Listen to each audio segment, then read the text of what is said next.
अबे तू अभी भी पढ़ाई में धक्के खा रहा है। मुझे देख, मैंने पूरी इंडिया की एजुकेशन पूरी कर दी है। मैं जाऊंगी सीधा विदेश। তাহলে তো তোমার কাছে প্রচুর নলেজ আছে, তাই না? তুমি সব জানো, তাই তো? হ্যাঁ, ইন্ডিয়া যখন সব মানে পুরো এডুকেশন শেষ করে দিয়েছো, তার মানে তুমি সব জানো। कोई शक उसमें? তাহলে একটা কোশ্চেন জিজ্ঞেস করি। ওকে, বলো তো দেখি, মুরগি আগে এসেছিল না ডিম?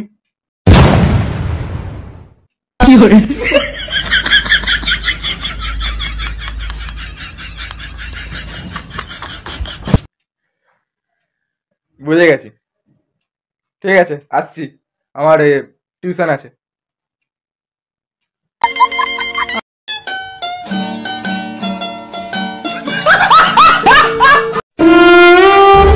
কি রে ভাই, এভাবে পড়ে আছিস কেন? কে খেলালো তোকে? হ্যাঁ, আরে রানী এসে দুয়ে চলে গেল। গলায় আবার কি হলো? আরে তুই তো জানিস রানী অনেকদিন ধরেই আমার ক্রাশ।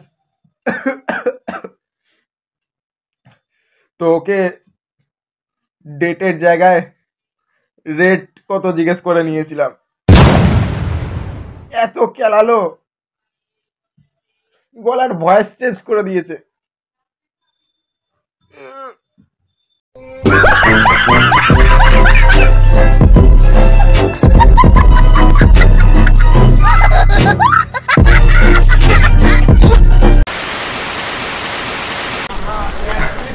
ওটা ওটা ওটা কমপ্লিট করে দে, ওটা কমপ্লিট করে দিলি। কি রে ভাই, কেমন আছিস? হ্যাঁ ভালো আছি। কবে ডিগ্রি নিলি? কবে ডিগ্রি? পরশু দিন তো ডিগ্রি পেলাম। বাহ, এখন আমি বাহ, উকিল হয়ে গেছি। তাহলে কি এটা তোর ফার্স্ট কেস নাকি? এটাই ফার্স্ট কেস।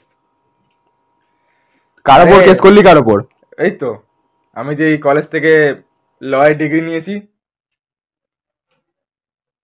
ডিগ্রি পেয়ে ফার্স্ট কেস এই কলেজের ওপরই করে দিয়েছি, যে ভেতরে ঘাপলাবাজি হয়। पूरा कॉलेज में अब डर का माहौल है मेरा नाम सुन के ही। मैंने कर्म करे गलत कर्म करे, मैंने कर्म करे गलत कर्म करे, मैंने कर्म करे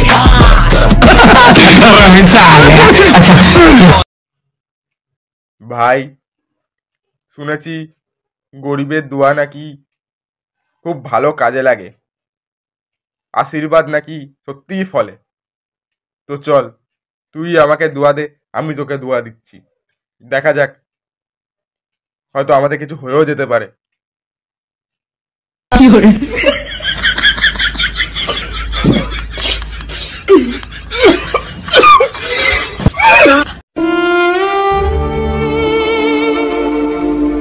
কি রে ভাই, কি হয়েছে? এত কি ভাবছিস? আজকে আমি 12 কোটি টাকার জমি দেখতে গেছিলাম। বাহ, তারপর? আরে যেটা আমার দাদু 800 টাকায় বিক্রি করে দিয়েছিল গাঁজা খাওয়ার জন্য।